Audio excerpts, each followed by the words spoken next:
Shalom. Shalom. Mari kita berikan salam kepada saudara kita di kanan kiri kita. Kita berikan senyum. Kalau hari ini kita bersama-sama ada di tempat ini. Kita bersyukur. Senyum.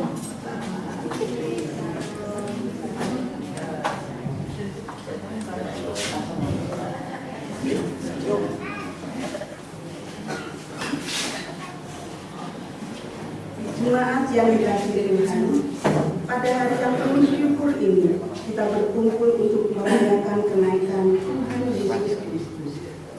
Kenaikannya bukanlah perpisahan yang meninggalkan kesedihan, melainkan kemenangan yang membuka pengharapan bagi orang percaya.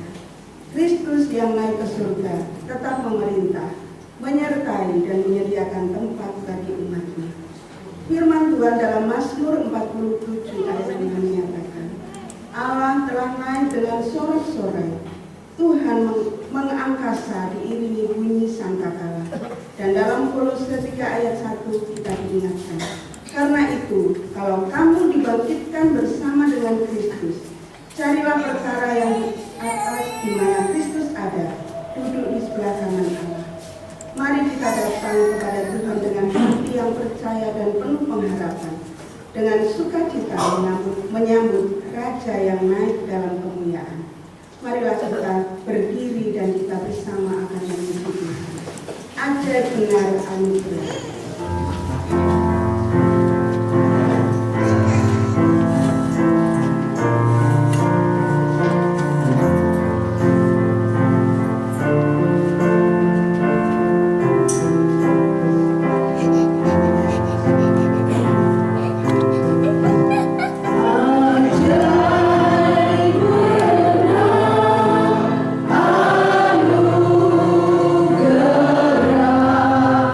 Oh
kasih karunia dari Allah Bapa kita, damai sejahtera di dalam Tuhan kita Yesus Kristus menyertai kita pagi ini. Kristus yang naik ke surga tidak meninggalkan umatnya sendiri. Dia memerintah dalam kemuliaan dan tetap menjadi sumber damai sejahtera bagi gereja. Jemaat dipersilakan.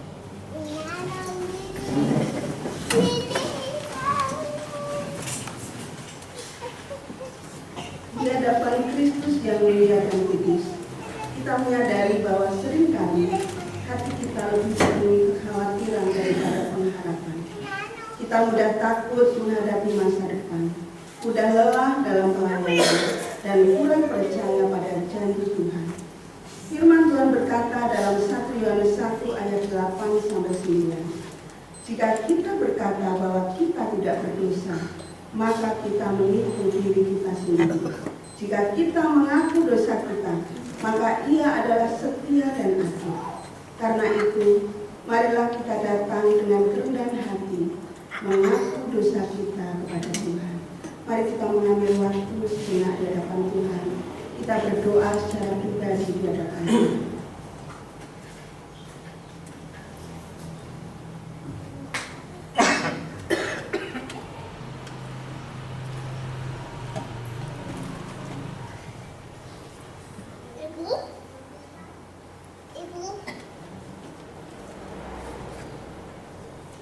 Tuhan Allah yang penuh kasih, kami datang dengan hati yang hancur di hadapan-Mu.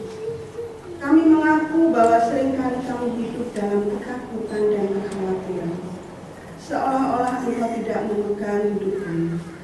Kami lebih mudah percaya pada kekuatan sendiri daripada pada janji-Mu. Ampunilah kami ketika pengharapan kami menjadi lemah, kasih kami menjadi dini, dan kesetiaan kami mulai luntur. Pulihkanlah hati kami ya Tuhan. Arahkanlah kembali pandangan kami kepada Kristus yang telah bangkit dan naik ke surga. Ajarlah kami hidup sebagai umat yang berharap kepadamu. Di dalam nama Tuhan Yesus kami berdoa. Amin. Saudara-saudari, kepada setiap orang yang datang dengan pertobatan, Tuhan menyediakan pengampunan dan hidup yang baru. Mari kita akan pujikan kembali kepada Bapa.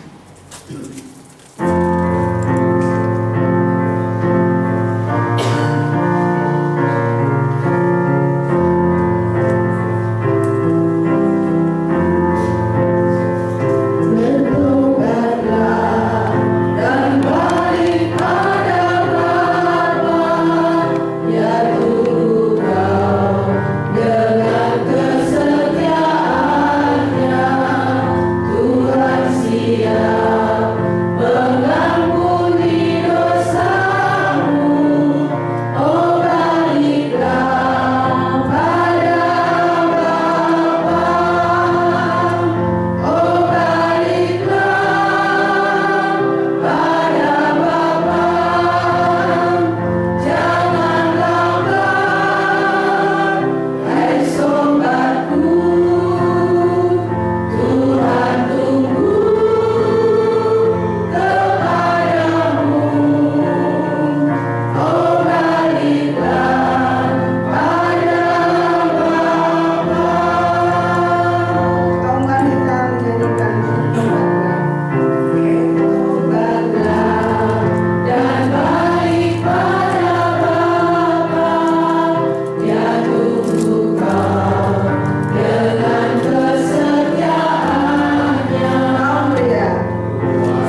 Dengarlah berita anugerah dari Tuhan. Roma 8 ayat 34 berkata, Kristus Yesus telah mati, bahkan lebih lagi yang telah bangkit, yang juga duduk di sebelah kanan Allah, yang malah menjadi pembela bagi kita. Di dalam Kristus yang bangkit dan naik ke surga, tersedia pengampunan dan keselamatan. Barang siapa percaya kepadanya, tidak dihukum, melainkan beroleh hidup yang kekal. Demikianlah berita anugerah dari Tuhan. Syukur kepada Allah. Sebagai orang yang telah menerima anugerah Tuhan, kita dipanggil hidup dengan arah yang baru, hidup yang memandang kepada Kristus dan menjadi saksinya di dunia. Firman Tuhan dalam Filipi 3 ayat 20 berkata, karena kewargaan kita adalah di dalam surga, dan dari situ juga kita menantikan Tuhan Yesus Kristus sebagai Juru Selamat. Kiranya firman Tuhan hari ini menolong kita menjalani hidup yang setia sambil menantikan kedatangan Kristus kembali. Kita akan pujikan setia-setialah.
Saudara-saudari, seringkali kehidupan membuat hati manusia gelisah.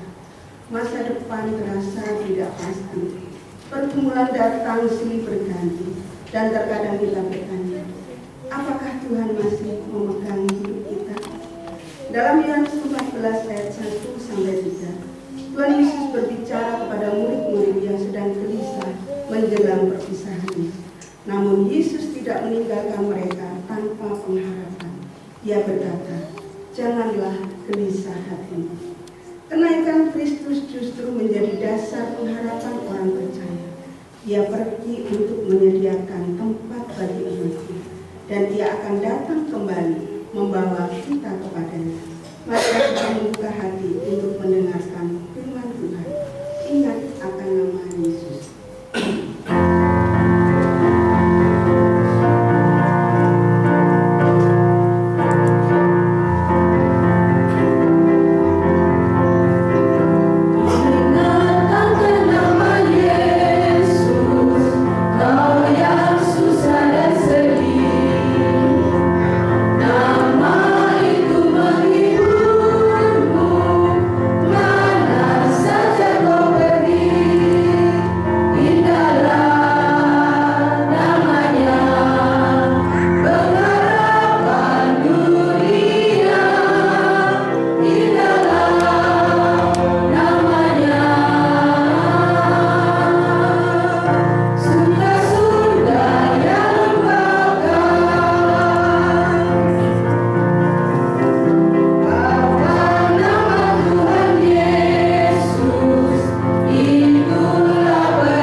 Untuk boleh menjalani hidup kami sampai kepada kesudahan.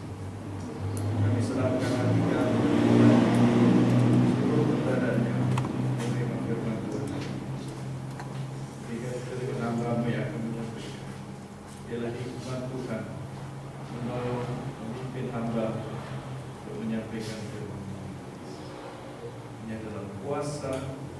Tuhan kau boleh menyampaikan kebenaran firman. Di dalam nama Tuhan Yesus Kristus kami berdoa. Amin. Shalom Bapak Ibu. Hari ini kita akan bersama-sama membaca di dalam Injil Yohanes pasal 14. Kita akan baca ayat 1 sampai 3. Saya akan membacakan untuk Bapak Ibu saudara sekalian dan Bapak Ibu boleh memperhatikan Alkitabnya masing-masing. Demikian firman Tuhan, janganlah gelisah hatimu. Percayalah kepada Allah, percayalah juga kepadaku. Di rumah Bapakku banyak tempat tinggal. Jika tidak demikian, tentu aku akan mengatakannya kepadamu. Sebab aku pergi ke situ untuk menyediakan tempat bagimu. Dan apabila aku telah pergi ke situ dan telah menyediakan tempat bagimu, aku akan datang kembali dan membawa kamu ke tempatku, supaya di tempat di mana aku berada, kamu pun berada. Bapak Ibu, tidak sedikit orang hari ini hidup dengan hati yang lelah dan gelisah. Di luar kehidupan tampak berjalan seperti biasa. Aktivitas tetap dilakukan, pekerjaan tetap dikerjakan. Bahkan seperti saya, pelayanan tetap dijalani. Bahkan senyum tetap diberikan Bapak Ibu setiap kali kita bertemu orang. Kita menyapa selamat pagi, selamat siang, selamat sore, bahkan sampai selamat malam dan selamat tidur. Banyak orang sebenarnya sedang memikul beban yang berat. Dari apa yang nampak di luar, ada kegelisahan yang ada di dalam diri orang-orang seperti ini. Mungkin termasuk saya dan Bapak Ibu saudara. Ada yang gelisah memikirkan masa depan keluarga ini bagaimana. Ada yang gelisah memikirkan kesehatannya. Ada yang memikirkan ekonomi yang sedang tidak stabil. Bahkan ada relasi yang mulai renggang. Dulunya begitu dekat, sekarang tidak seperti dulu lagi. Bahkan anak-anak seakan mulai menjauh. Dulu anak-anak ini begitu manis, kalau kita ngomong mereka dengar kita. Sekarang ini rasanya anak-anak ini susah dengar. Apakah anak-anak yang susah dengar kita atau kita yang tidak bisa mengerti mereka ketika mereka bahkan pelayanan yang melelahkan, tahun-tahun melayani sepertinya tidak ada sesuatu menggairahkan atau sesuatu yang membuat kita merasa pelayanan yang memberikan arti. Bahkan kalau kita melihat keadaan dunia yang sekarang ini, semakin hari semakin tidak menentu. Dulu pernah ada perang dunia satu, ada perang dunia kedua. Dan nampaknya perang dunia ketiga ini lebih panjang daripada perang dunia satu dan perang dunia kedua. Kita hidup di zaman yang serba cepat. Sekarang ini segala sesuatu itu begitu cepat. Bahkan ketika kita pagi hari kita bangun tiba-tiba sudah malam. Pikir kita masih bisa lah tutup mata sebentar, tapi tiba-tiba di luar sudah begitu terang benderang. Ya. Tetapi hati manusia justru semakin mudah goyah di zaman yang begitu cepat ini. Semua mudah didapat, semua mudah diperoleh, tetapi justru hati ini mudah goyah. Tidak sesuatu yang membuat kita kokoh. Informasi datang tidak henti-hentinya. Bapak Ibu pernah di telepon yang tidak pernah ada namanya. Ini judulnya Indonesia.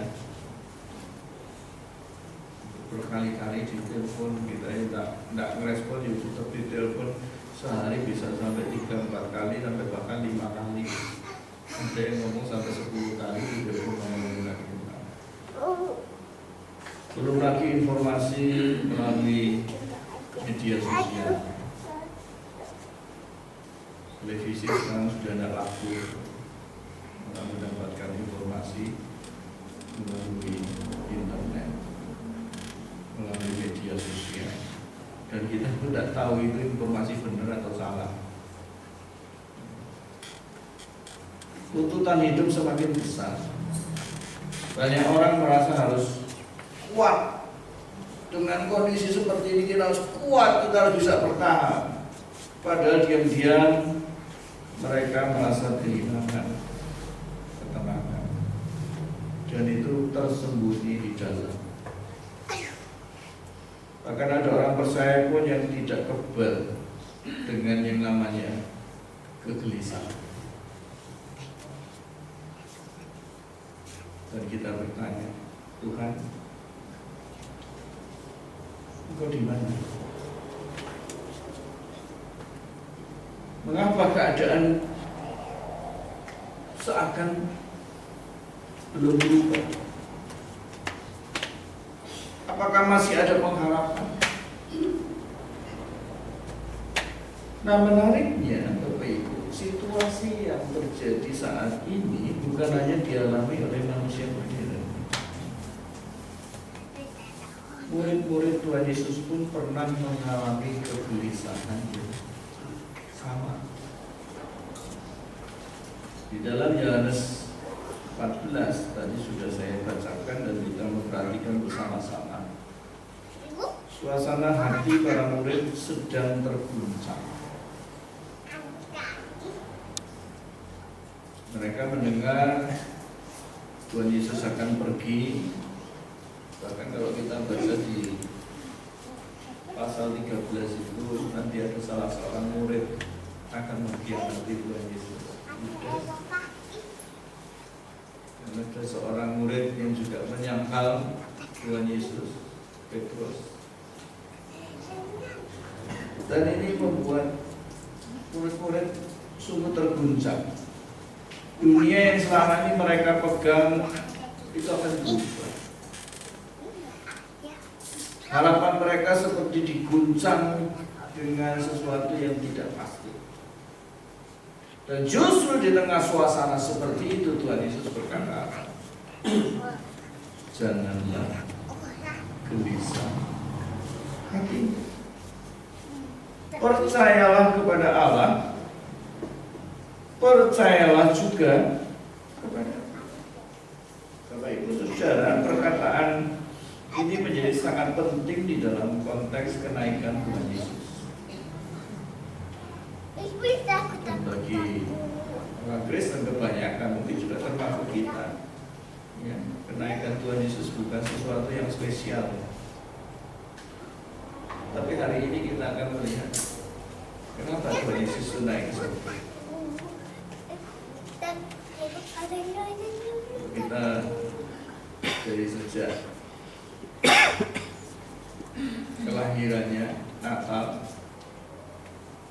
kemudian sampai kematiannya, Paskah, dan sesudah Paskah kenaikannya. Dari 3 perayaan ini, mana yang lebih meriah?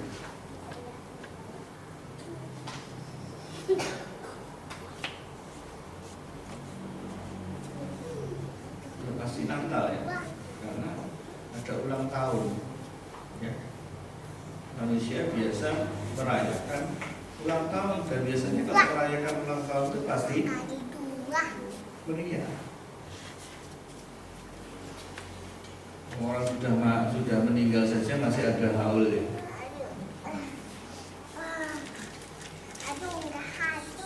Saya sudah nggak ngerti artinya haul itu. Tujuannya apa? Ya itu hari ulang tahun, tapi bukankah ketika orang itu meninggal umurnya tidak bertambah?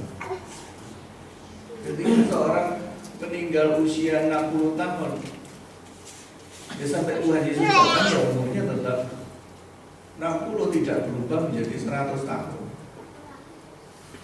Jadi kenapa diulang tahun ini? Ya, saya nggak ngerti dan saya juga nggak terlalu butuh penjelasan. Tapi yang jelas Bapak Ibu, ulang tahun itu lebih menarik daripada hari kematian. Dan tidak ada orang yang merayakan kenaikan Elia ketika naik ke surga.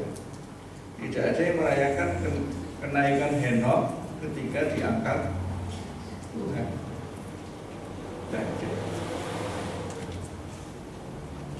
Makanya hari kenaikan Tuhan Yesus ini juga tidak dirayakan oleh gereja, termasuk kita. Tapi bukan soal bagaimana kita merayakan, bagaimana kita melihat hari ini kenaikan itu menjadi sangat penting. Sebab kenaikan Tuhan Yesus bukan berita bahwa ia meninggalkan umatnya, melainkan sebuah berita pengharapan. Makanya tema kita hari ini Bapak Ibu, tema kita adalah kenaikan Kristus dan pengharapan orang percaya. Justru melalui kenaikan Tuhan Yesus ini, orang percaya itu memperoleh pengharapan bahwa Kristus tetap memegang kehidupan umat percaya. Dia menyediakan tempat bagi setiap orang yang percaya kepadanya, dan suatu hari dia akan datang kembali membawa setiap orang percaya bersama dia dan tinggal bersama.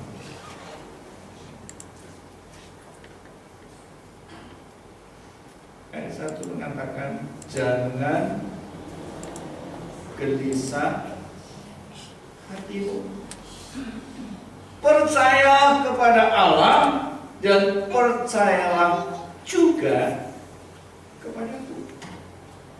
Bapak saudara, kata gelisah dalam teks Yunani itu artinya menggambarkan hati yang terguncang,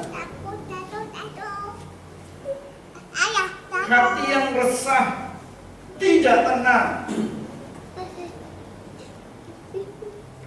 Dan ini bukan kegelisahan yang sepele.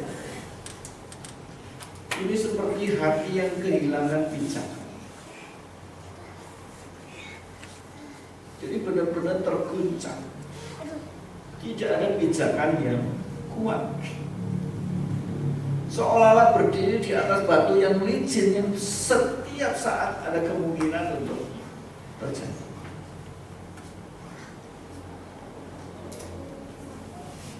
Dan yang menarik Bapak Ibu, Tuhan Yesus tidak memarahi murid-murid ketika mereka mengalami kegelisahan ini. Tuhan Yesus tidak berkata, mengapa kalian begitu lemah? Sebaliknya ia berkata, jangan biarkan hatimu terus dikuasai oleh kegelisahan. Kita masih ingat perkataan Tuhan Yesus. Dengan kekhawatiranmu, kamu tidak akan menambah sehasta hidupmu. Sehasta itu berapa panjangnya? 45 cm. Nah itu kalau mau disamakan dengan satu langkah itu sama dengan 1 detik. Berarti kekhawatiranmu tidak akan menambah sedetik pun hidup. Tapi Bisa jadi malah mengurangi hidup, masa hidup. Jadi Tuhan berkata, jangan biarkan kegelisahan itu menguasai hati. Karena Tuhan Yesus tahu apa yang sedang mereka rasakan. Beberapa minggu ini kita belajar dari beberapa bagian firman Tuhan. Yeremia kemarin, aku mengenal engkau sebelum engkau ada dalam kandungan. Artinya, sebelum segala sesuatu terjadi dalam hidup kita, kegelisahan sekalipun Tuhan itu sudah. Jadi kalau kita mengatakan kepada Tuhan, Tuhan apakah Kau tidak mengerti dengan perasaanku? Betapa gelisahnya, betapa menderitanya, betapa bergumulnya kita. Tuhan tahu persis pergumulan kita. Demikian juga yang dialami oleh murid-murid. Tuhan tahu apa yang sedang mereka rasakan. Bapak Ibu Saudara, kadang kita berpikir bahwa sebagai orang percaya kita tidak boleh merasa takut dan lemah.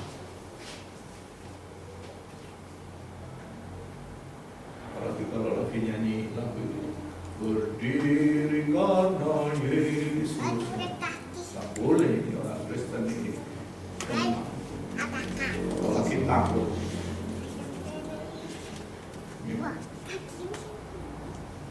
Kristen tidak boleh takut. Apalagi lemah. Tetapi Alkitab menunjukkan bahwa murid-murid pun pernah gelisah. Bahkan Yesus sendiri pernah mengalami kegoncangan hati ketika menghadapi penderitaan. Ketika dia berdoa di taman Getsemani. Artinya, Tuhan mengerti pergumulan manusia.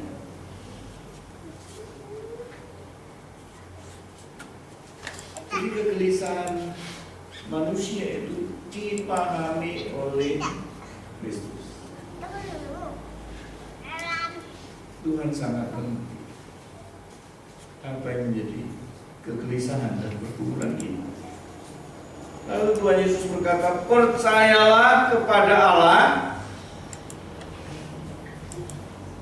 percayalah juga kepadaku. Di tengah ketidakpastian Tuhan Yesus tidak memberikan sebuah jawaban yang murid-murid inginkan. Tetapi dia memberikan dirinya untuk dipercaya. Jadi ketika engkau gelisah hati, ketika engkau khawatir, ketika engkau bergumul, percayalah kepada Yesus. Dan di sini ada satu paralel, Bapak Ibu. Percaya kepada Allah itu sama dengan percaya kepada Kristus. Dan ini adalah pernyataan Kristus. Ketika engkau percaya kepadaku, engkau percaya kepada Bapa yang mengutus aku. Kadang hidup tidak langsung berubah. Masalah tidak selalu segera selesai. Bahkan doa tidak selalu terjawab seperti yang kita harapkan. Tetapi mengharapkan dan percaya bukan terletak kepada keadaan yang selalu baik, melainkan pada Kristus yang tetap memegang hidup kita. Kenaikan Kristus mengingatkan bahwa Yesus hidup. Dia memerintah dan tidak kehilangan kendali atas umat. Mungkin dunia sekarang ini lagi kacau, Bapak Ibu. Bahkan hati kita sudah atau sedang lelah. Tetapi Kristus yang naik ke surga, dia tetap bertahan. Karena itu kita masih punya alasan untuk berharap. Amin. Kedua, Tuhan Yesus berkata, di rumah Bapakku, apa katanya?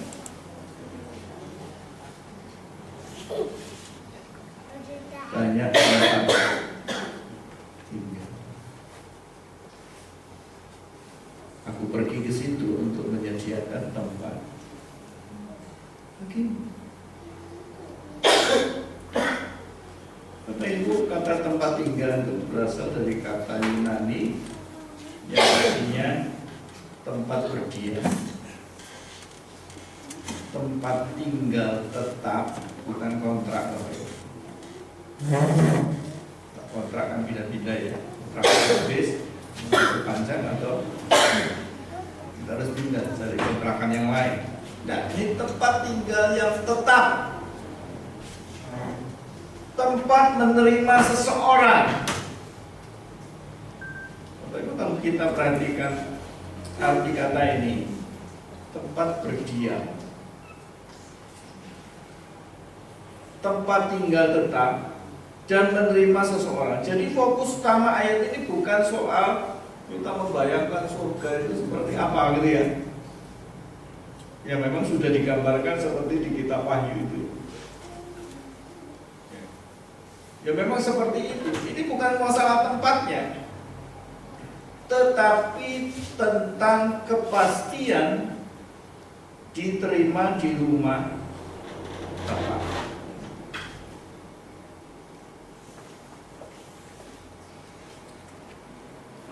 Di dunia ini ada rumah yang bagus, bahkan bukan mepet sawah ya, mewah, bukan seperti itu, tapi yang rumah benar-benar kayak istana gitu.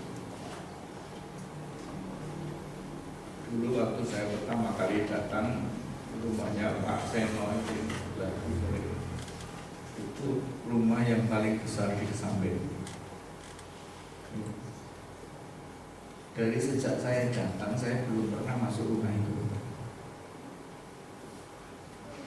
sampai orangnya meninggal. Saya belum pernah masuk rumah itu. Padahal saya dulu membayangkan rasanya masuk rumah ini kayak apa ya. Saya hanya lewat aja di depan rumah, dan sampai hari ini saya belum pernah masuk rumah itu. Kenapa? Saya nggak punya jaminan untuk bisa masuk ke rumah itu.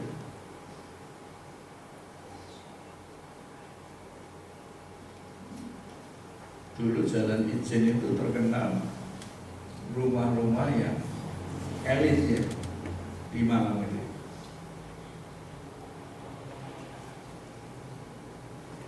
Kalau sudah masuk di Jalan Ijen itu rasanya kita jadi orang kaya. Tapi tidak satu pun rumah di Jalan Ijen itu pernah saya masuki. Kenapa? Karena saya nggak punya akses masuk ke situ, gitu loh. Ya. Artinya juga saya nggak punya jaminan apapun untuk saya bisa masuk ke rumah itu. Selain saya juga nggak kenal sama pemilik rumah di daerah situ. Nah sekarang ini banyak di Malang, di Araya, bahkan di Dieng itu rumah-rumah kayak istana semua.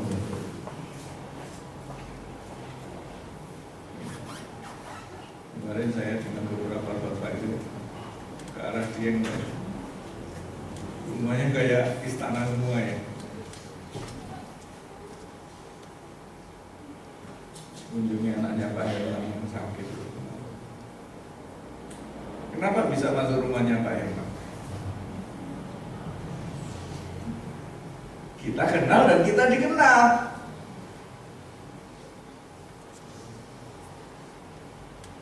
Jadi artinya apa?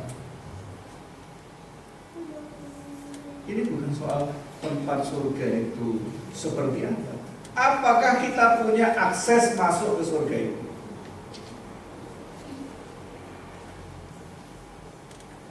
Di dunia ini banyak orang merasa tidak dimengerti, bahkan merasa tidak diterima, merasa sendirian, ada yang peduli, bahkan merasa tidak punya tempat untuk pulang. Karena kan Bapak Ibu merasa pulang ke rumah seperti nggak pulang. Lalu, dan akhirnya Bapak Ibu sudah memutuskan apa? Lebih baik aku nggak pulang saja.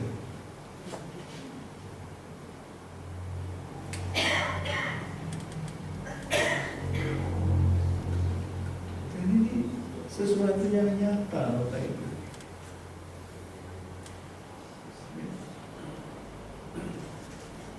Apalagi orang-orang perantauan TKI, TKW itu, kenapa beberapa itu malah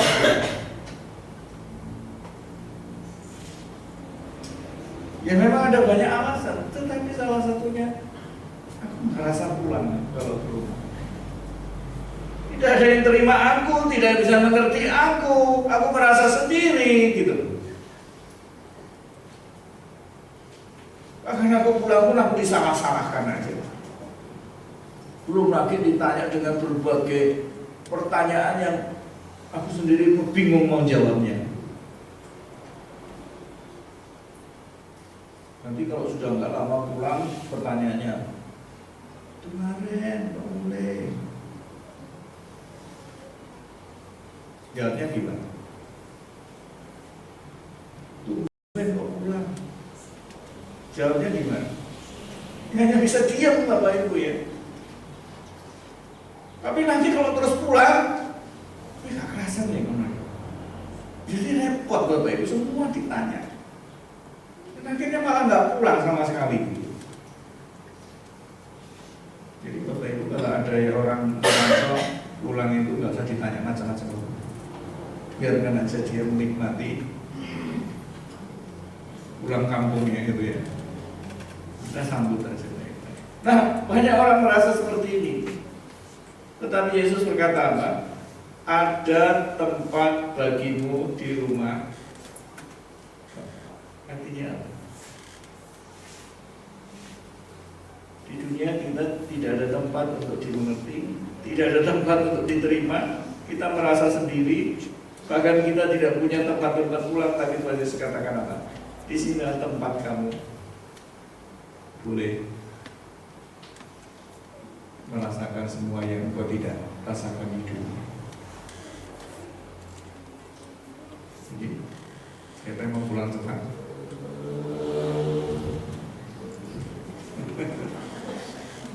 Kalau pertanyaannya begini, nggak bisa dijawab.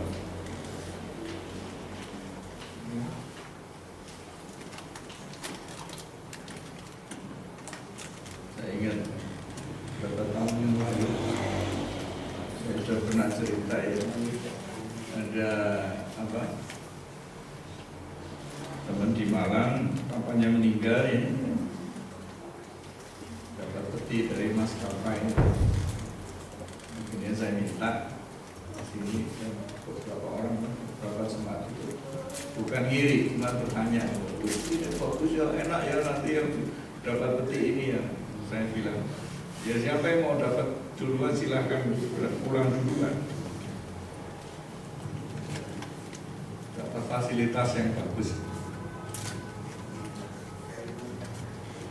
Ya jadi masalahnya sekarang ini bukan surganya loh, tempat kita diterima.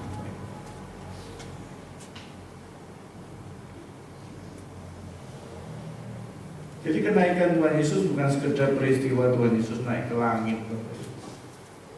Kita lihat di filmnya itu ya, di gambar-gambar murid-murid memandang ke atas. Kenaikan Kristus adalah bagian dari karya keselamatan. Untuk pergi, dia harus melalui salib. Dia dibangkitkan dan naik untuk membuka jalan bagi manusia berdosa datang kepada Allah.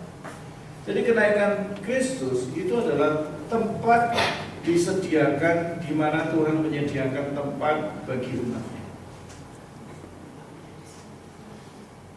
Ingat, aku pergi ke situ menyediakan tempat bagimu. Jadi kalau Tuhan Yesus nggak naik ke surga, nggak ada sini Pak nih. Kita nggak punya akses masuk ke sana.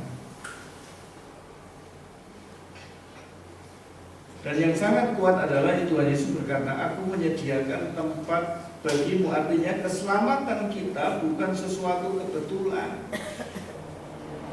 Kristus sendiri yang mempersiapkan.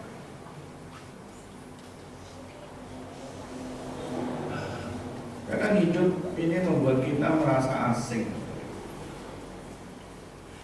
Kita bisa berada di tengah banyak orang, tetapi kita kesepian. Kesepian di tengah keramaian.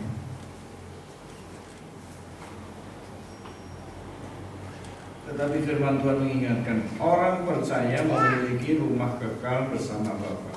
Karena itu, pengharapan kita tidak berhenti di dunia ini.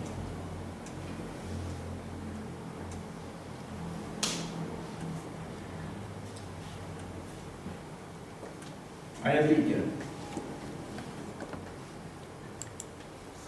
Dan apabila aku telah pergi ke situ dan telah menyediakan tempat bagimu, apa yang dia katakan?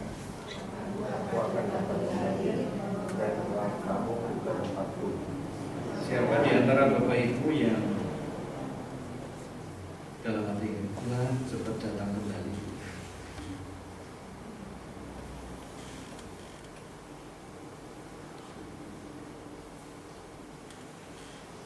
Karena kalau kita Tuhan kembali, pikiran kita itu langsung kemana? Ke kitab Wahyu. Kenapa yang terjadi di kitab Wahyu? Kehancuran dunia ini. Makanya banyak orang Kristen tidak mengharap Tuhan cepat datang, karena kita ngeri duluan dengan kehancuran dunia ini. Belum lagi ditambah dengan penganiayaan. Semua ditulis di kitab Wahyu. Makanya tidak banyak orang Kristen suka baca kitab Wahyu itu karena apa? Belum terjadi udah takut gitu. Padahal ini harus dibalik Bapak. Untung Tuhan sudah kasih tahu gitu loh. Kalau Tuhan nggak kasih tahu duluan, kita tidak punya persiapan. Kalau nanti akan terjadi seperti ini, penganiayaan sangat hebat, dan setiap orang percaya itu akan mempertaruhkan imannya di tengah penganiayaan. Nah kalau kita nggak siap, kita bisa lewat Bapak. Kalau kita suruh menyangkal Yesus, kita menyangkal. Karena begitu beratnya menghadapi penganiayaan. Tapi kalau kita sudah tahu ini akan terjadi penganiayaan seperti ini, dan itu mempertaruhkan iman kita, maka kita lebih siap.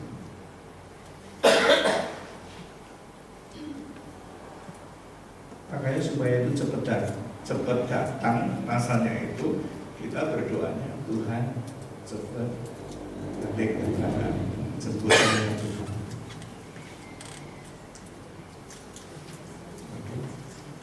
Saya masih sekolah, lalu saya masih belum bekerja, lalu saya masih belum menikah, lalu saya belum punya cucu. Biasanya yang ngomong cepat pulang siapa?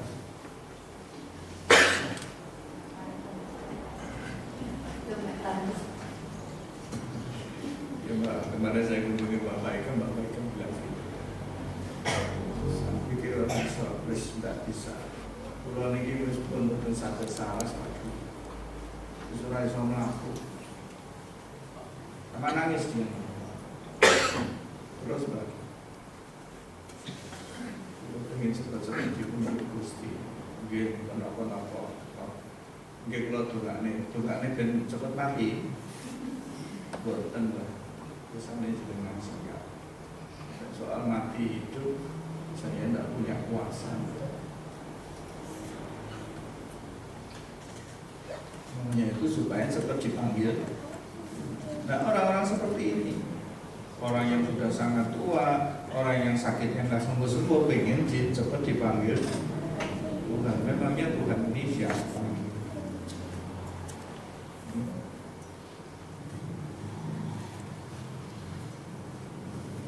Tuhan Yesus tidak berkata carilah jalanmu sendiri nanti, ya.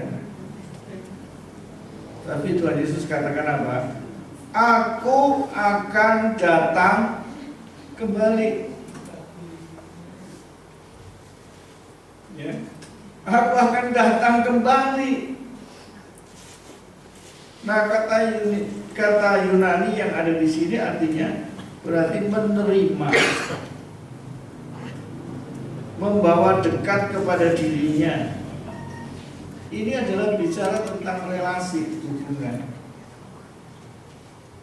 Ada bahasa kasih, ada bahasa kedekatan. Jadi puncak pengharapan Kristen bukan hanya tentang surga, tetapi adalah bersama Kristus selamanya. Bersama Kristus selamanya. Maka dikatakan di ayat 3 ini, supaya di tempat di mana aku berada, kamu pun berada. Jadi sebenarnya ini adalah bukan hanya semata-mata bicara surga, ada persekutuan yang begitu dekat dengan Kristus. Inilah yang membuat orang percaya itu tetap kuat ketika kita menjalani itu. Karena kita tahu penderitaan bukan akhir cerita. Air mata bukan juga akhir cerita. Bahkan kematian itu bukan akhir cerita. Kristus yang telah naik ke surga, dia akan datang kembali. Dan ketika dunia membuat hati kita lelah, kita diingatkan kita tidak sedang berjalan menuju ke hampa, ketidakpastian. Kita sedang berjalan menuju perjumpaan dengan Kristus. Karena itulah sebabnya gereja mula-mula itu hidup di dalam pengharapan yang besar. Mereka mengalami tekanan, penganiayaan, bahkan kesulitan dan kehilangan. Tetapi mereka tetap bertahan karena mereka percaya Kristus akan datang. Bapak Ibu Saudara, dunia hari ini mungkin membuat banyak orang Kristen, orang percaya kehilangan. Tetapi kenaikan Kristus mengingatkan Tuhan belum selesai dengan kita. Dia akan datang. Hari kenaikan Tuhan Yesus bukan sekedar peringatan sejarah gereja.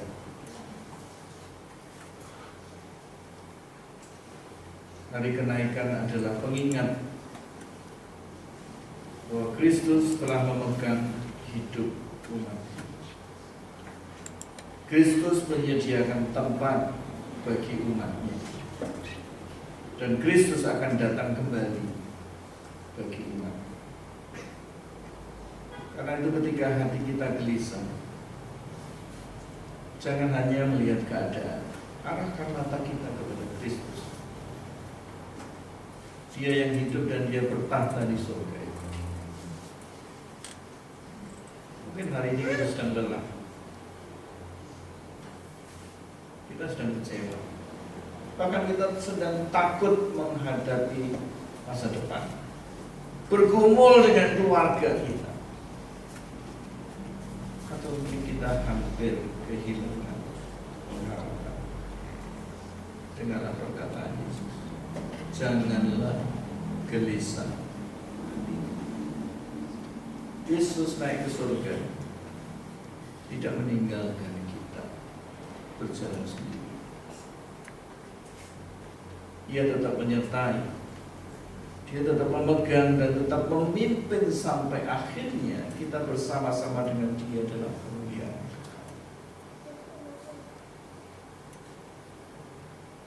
Hari ini firman Tuhan meneguhkan kita. Tuhan tahu kegelisahan, Tuhan menyediakan tempat untuk diterima, dan kita mau boleh bersekutu dengan Kristus. Tuhan Yesus memberkati. Mari kita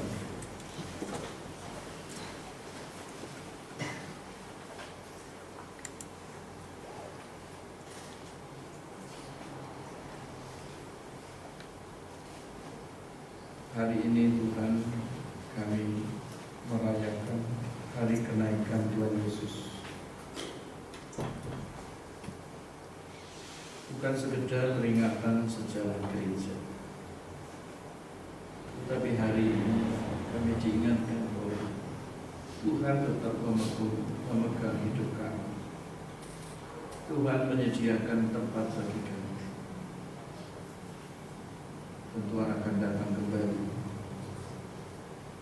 bagi kami semua, menyediakan tempat, menerima kami, sehingga kami boleh bersekutuan dengan Tuhan. Terima kasih untuk janji-Mu.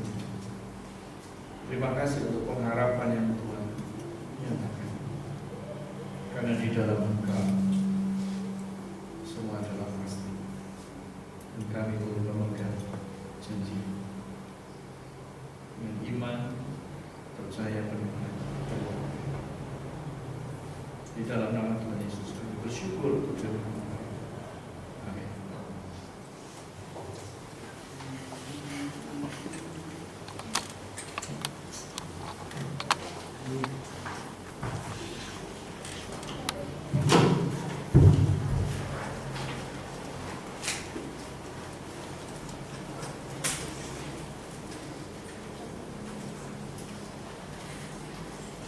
Kiranya kebenaran firman Tuhan itu menguatkan kita menjalani hari-hari dalam kehidupan kita.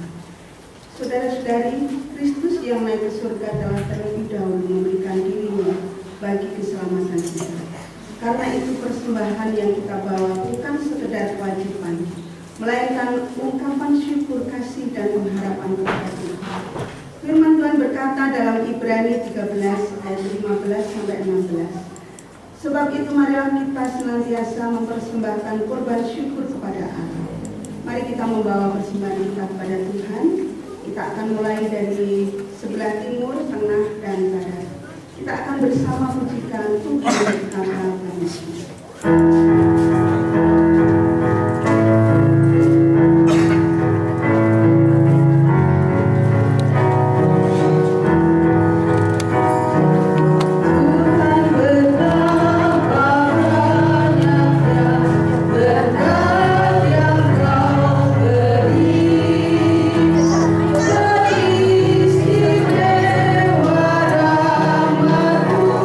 Dan hidup abadi.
berdoa untuk semua umat Tuhan yang hari ini bersama-sama merayakan hari kenaikan Tuhan Yesus Kristus.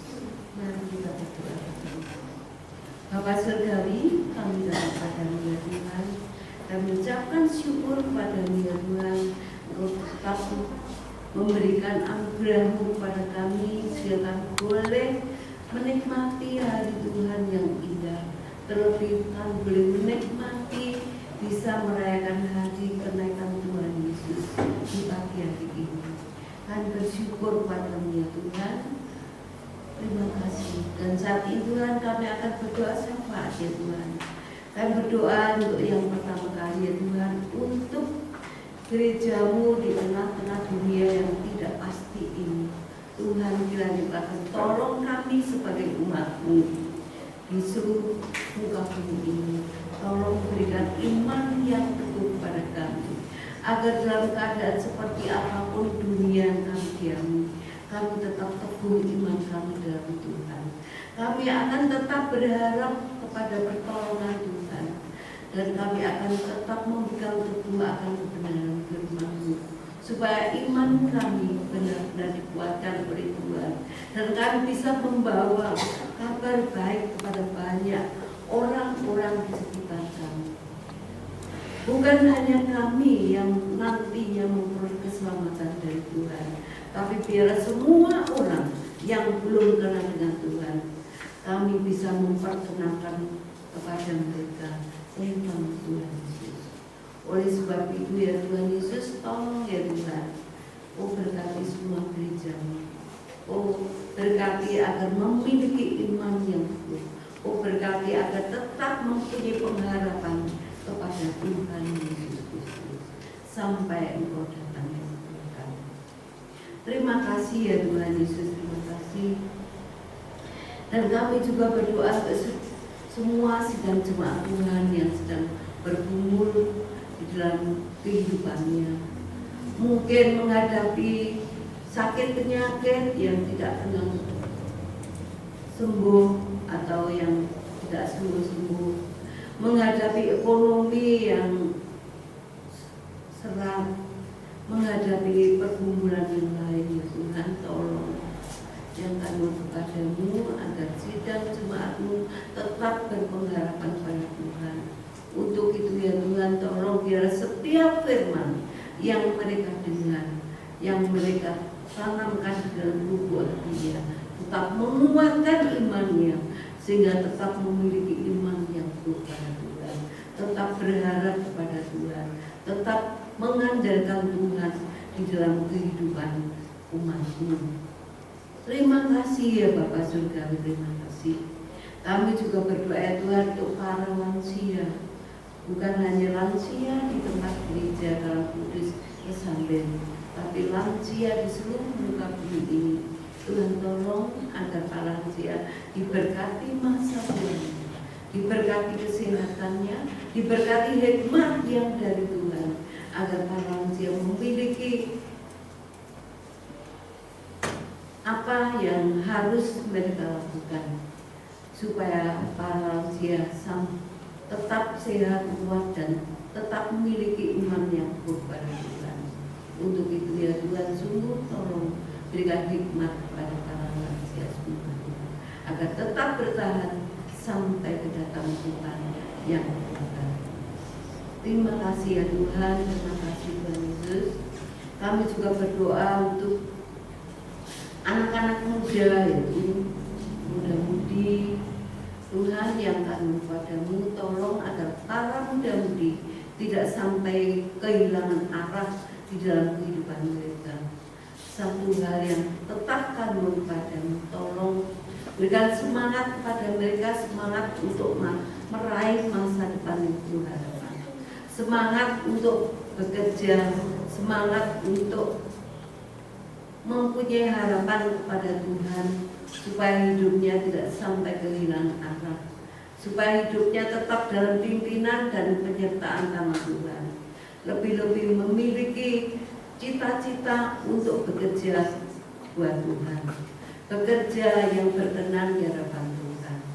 Sungguh Tuhan, kami Percayakan para muda-mudi ini ke dalam tangan Bapa di surga.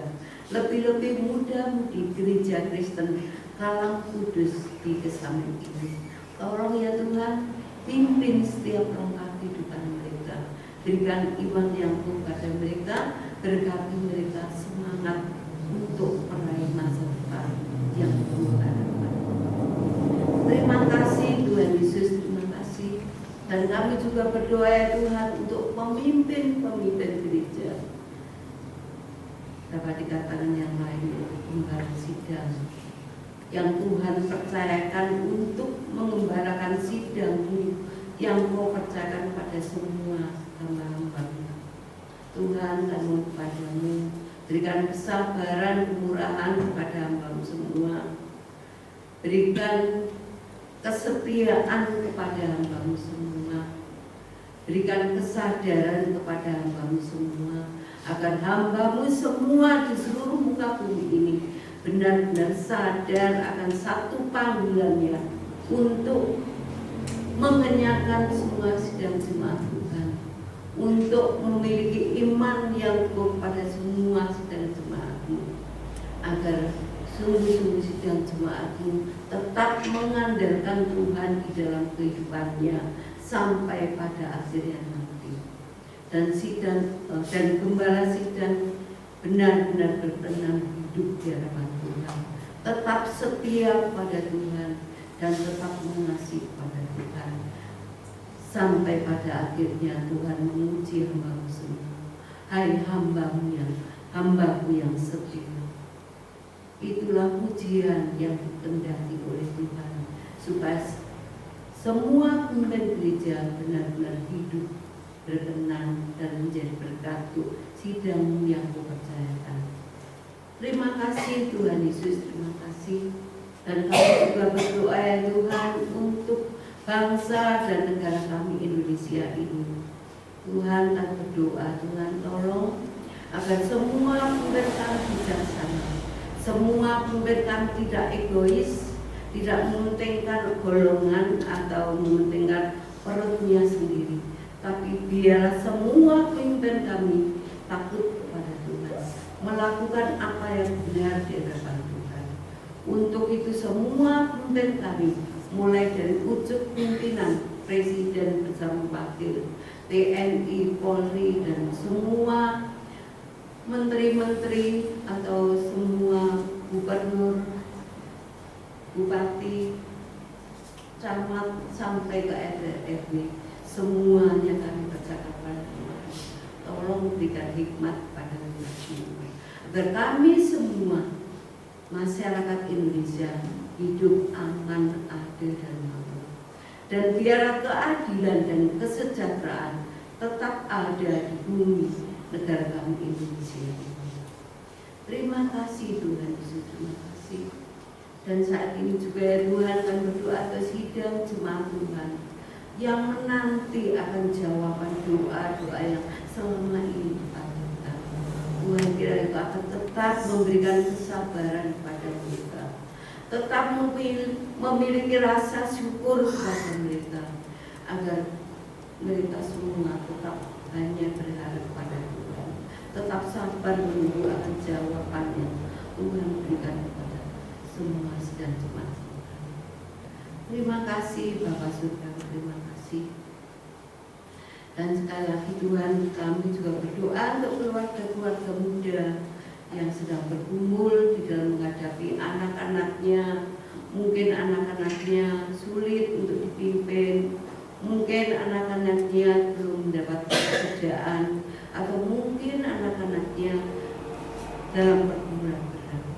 Untuk itu yang kami padamu Tuhan, tolong agar sidang jemaat-Mu tetap sehat, sabar, kuat, menunggu akan jawaban Tuhan sampai pada akhirnya.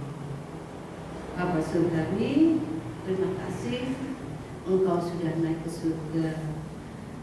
Engkau yang tetap menjadi pengantara bagi kami umat-Mu ya Tuhan. Tolong dengarkan doa kami yang jauh dari surga ini, agar kami tetap mampu menunggu dan tetap mempunyai pengharapan sampai Engkau datang yang kedua kali. Amin. Terima kasih. Doa Bapak.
Terima kasih.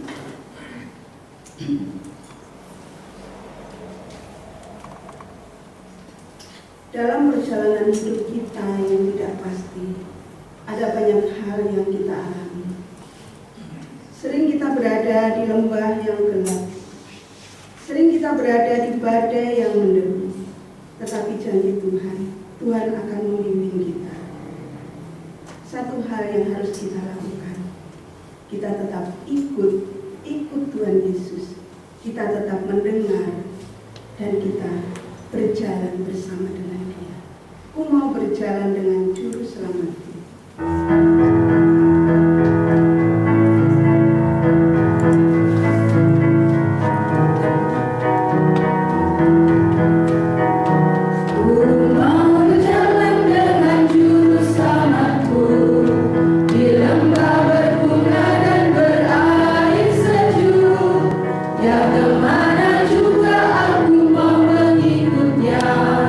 Sampai aku tiba di negeri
saksi di tengah dunia. Kami mau hidup setia dan memberitakan kasih-Nya. Janganlah gelisah hatimu, sebab Tuhan menyertai umat-Nya. Kami berjalan dalam iman dan pengharapan. Terimalah pengutusan Tuhan. Kami siap diutus dalam nama Kristus. Solo.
Kasih karunia Tuhan Yesus Kristus, kasih Allah Bapa dan persekutuan Roh Kudus menyertai engkau sekalian, sekarang sampai selama-lamanya.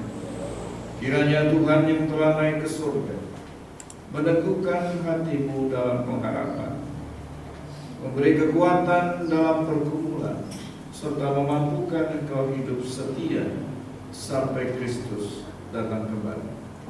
Amin.